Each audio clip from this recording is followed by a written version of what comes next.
Welcome to CorkCon today for March 16th, 2020. This is the show where I break down some of the biggest stories happening in the world of CorkCon right now and give you my opinion on them. Now, this is my opinion. If you want to learn more about these stories, check out the show notes down below. I'll put a link to each story there so you can read about them for yourself and let us know what you think. I'd love to hear from you. If you're new here, do me a favor. Hit that subscribe button. Hit that thumbs up. I really do appreciate it, because it helps us out a lot by letting YouTube know you enjoy what we do here. And hopefully we can help you break free from the high cost of cable TV and still watch the shows you enjoy. Well, there's a lot happening in the world right now with a lot of fears over the virus and everything. I do want to just say thank you to everybody who's reached out, left a nice comment or question, make sure my family and everybody here is doing well. Thank you, we all are. Also, I just want to encourage everybody. One of the things I love about cord cutting in this community in particular is how we all help each other. We got the Facebook group and we got the YouTube comments and more. People answering questions for others, giving them tips, suggestions, and more. I really want to encourage you now with everything in the world happening right now that you also think about maybe helping out those around you as much as you can. In the end, that's really the best thing we can all be doing right now. So keep that in mind, be safe, use common sense, but do your best to help those in need around you. So keep that in mind. But let's get into the news because there's a lot happening right now. Starting off with the virus. So there's been a lot of questions. I cut the cord, I don't have a live TV service, I don't have Fox, CNN, MSNBC, etc. How can I keep up to date on what's happening without having to go pay for a live TV service since I'm a cord cutter? Don't worry, we have a complete guide on how to watch all the different news organizations. There's a lot of news streaming for free now through Roku, Fire TVs, and more. Link in the show notes down below if you want to learn about that. So if you're looking for free, legal streaming services to watch news, link in the show notes down below. All right, let's get into some more news real quick. Start off with the average American spends over $2,600 per year on cable TV. This comes from decisiondata.org, which looked at the big picture of the average cable bills, and they came down to the average cable bill now costs over $200 a month. In total, the average American spend $2,609.04 on cable TV. That works out to be over $26,000 over 10 years. That's a lot of money, and you can see why many Americans are cutting the cord right now with this growth in the world of cable TV fees. Who wants to be paying $26,000 just to watch TV over 10 years? I'll be honest, there's very few shows that I think would maybe be worth that. Honestly, not that many. I know there's sports and news are live and more, but increasingly I understand why cord cutters are going to cheaper options out there so they can watch the shows and movies they want without having to pay $26,000 over 10 years. That's a good chunk of a kid's college fund. That's a new vehicle or a used vehicle, depending on how expensive you want to go with your vehicle. But there's a lot you can do with that. So I'd love to know two things. How much were you paying when you canceled cable TV? And what would you do with $26,000? If you cut the cord for 10 years and you had $26,000 you had saved from not paying the cable company, what would you do with that? Leave me a comment, let me know. I'd love to hear from you. And I can see why too, even with the growth of streaming services, we're seeing it increasing more and more people looking for cheaper and cheaper options. Because $26,000 is a lot of money to leave on the table just to watch some TV. All right, next story up. Amazon, Google, and Apple are all working together to make their smart homes work together, which is really great for Apple TV owners, Fire TV owners, etc. So the reason this has come up is there's so many smart homes out there where there is this particular smart home and system. There's the Alexa system, there's the Siri system, there's the Google Home system. And what is happening here is devices made for those three different ones don't always work with the other ones. So if you get something that works with your Echo, it may not work with your HomePod or your Google Home Assistant, for example. Now these three companies have come together and said, we want to create a standard here that says that all these devices are going to work together no matter what they're built for. So if you have a Fire TV, that device that was built for Siri will still work through your Fire TV commands. Because I'm finding increasingly people have mixed assistant homes. You know, you may have Alexa throughout your home, but then you may have an Apple TV with Siri on it, or you may have a Google phone, but in the rest of the home you have Echo speakers with Alexa on it. So what happens if, you know, that new garage door opener that works with my Echo doesn't work with my Android phone or iPhone or whatever it may be? So I think this is really great. This creating a common standard that the devices that run off of these smart home speakers and assistants and more will all work on the same point will be really great. I think it's going to be really worth it going forward.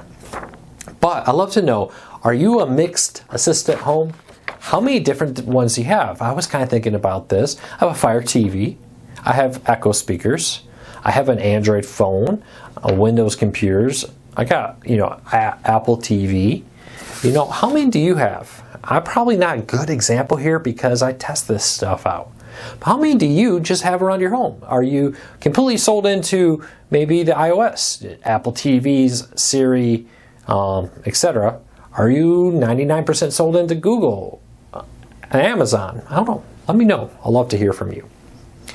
All right, next gen over-the-air TV has been one of the hottest topics in the world of cord cutting. It's set to launch in cities across the country this year with the ability to have 4K, better penetration, better sound, all kinds of additional features available from your antenna.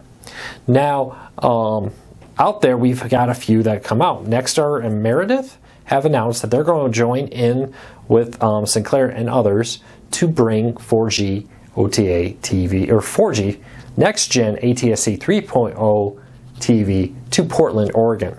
Now this joins many other cities like Atlanta, Austin, Baltimore, Boston, Buffalo, Charlotte, North Carolina, Charleston, South Carolina, and more to offer this feature. Hopefully by the end of the year is the goal for most of these. Now there's a lot of great features in this, a lot of news related to it, more that I could ever cover here. So make sure to read the story in the link down below. But leave me a comment. Let me know what you think of this. Are you excited for the new next gen 3.0 over-the-air TV? Is it the 4K picture? Is it the reported ability to have better coverage with your antenna? So if you have a station that's just right on the border, maybe you could maybe pick that up. We'll have to wait and see. I know a lot of kids are home right now. My daughter is, and she's actually kind of excited about it. Kind of hard to explain to a young kid sometimes what's happening, but she's really excited about it.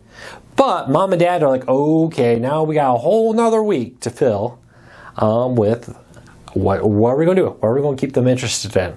Don't worry, Jess has you covered. She posted 10 free streaming apps for Roku, Fire TV, and Apple TV. These are 10 free streaming services that offer kids content for free with ads.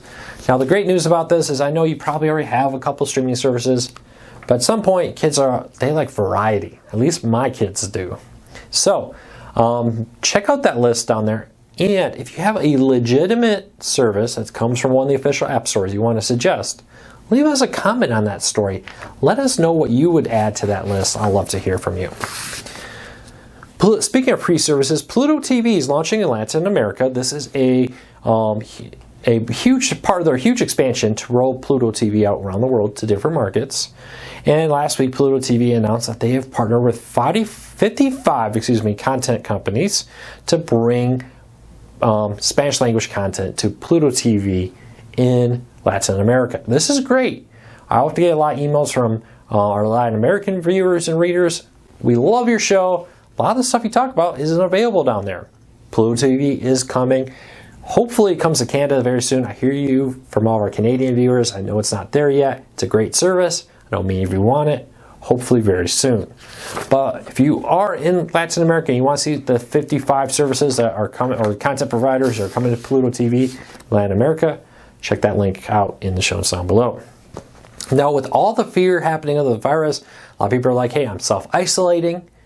But what about my data cap? Well, we got some news on this, and we'll run through a bunch of different companies. But a bunch of companies have lifted their data caps or made some changes. Comcast has announced they're suspending their data caps, so no fear of overages with Comcast for a while. T-Mobile is offering unlimited data and extra hotspot data. So for your mobile phone, don't have to worry about going over your data limit or your hotspot right there. Of course, you are still capped on the hotspot. It's not unlimited hotspot. The data on the phone itself is unlimited. And you do run into risk of slowdown. So make sure you read the whole detail. Link in the show notes down below if you want to know more about that. But it's really great to see them doing that. T-Mobile has also announced they partner with Dish. Dish owns a bunch of spectrum right now as they prepare to launch their 5G network.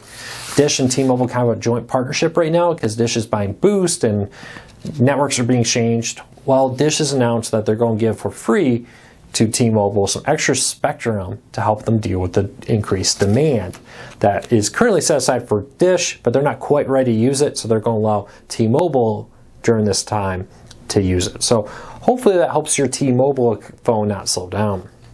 AT&T is adding unlimited internet, so they're dropping their data cap to assist with distance learnings and other issues there. So keep a close eye on that. Charter is offering students free Wi-Fi. Not fully off the top of my head right now. I'm sure how you get that. Phil wrote the story. Check out the link in the show notes if you live in a spectrum area and you're a student who needs internet right now, because I know most colleges have gone online only. I know my daughter's school has, she's in elementary school. They're sending some online assignments. She's got like a typing one and some other math things that they said to do online to help keep the learning going. So Spectrum, great to see that. Check that out in the show notes down below if you want to find out. I know I ripped right through a bunch of those Comcast, AT&T, Spectrum. If you want to learn more about them, read the stories down below. But I just wanted to make you aware that they're there. Again, don't forget, we do have a post about how to stay informed on everything, even if you don't pay for service offers like CNN, MSNBC, Fox, etc. So check that out. It's a really great breakdown of a ton of free options, legal options. Us, we focus on the legal aspect. And again, take a moment, look around you, and see if you can help the people around you. I love that in this community. Be cautious, use common sense, but let's not all just kind of look for ourselves right now. Let's kind of be aware of everything happening around you. That would really, really make my day if I heard that more and more core cars were doing that. Now, be safe out there. I really do appreciate all the comments. We're going to continue to work here. A lot of us are remote working, but for now, there shouldn't be any interruption in the site. I'll keep you up to date if anything changes there, but I really do appreciate all the comments and the emails and the Facebook private messages and more that I've received. So thank you to everybody for your concern. You're like a family to me, so please be safe out there. Well, we'll be back tomorrow with more Core Content today. I will be doing the Q&A, barring any disaster. This Wednesday, I'm back doing the Q&A this week. Special thank you to Jess last week doing it as we were enjoying spring break with my daughter.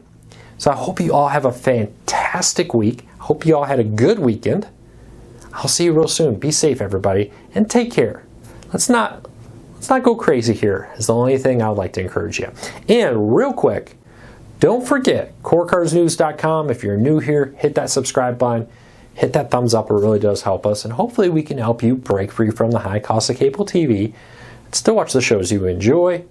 And if you're only watching us on YouTube, go over to corecarsnews.com because what you see here in the show is only a fraction of what we do over on the site. So take care. Be safe. I'll talk to you real soon.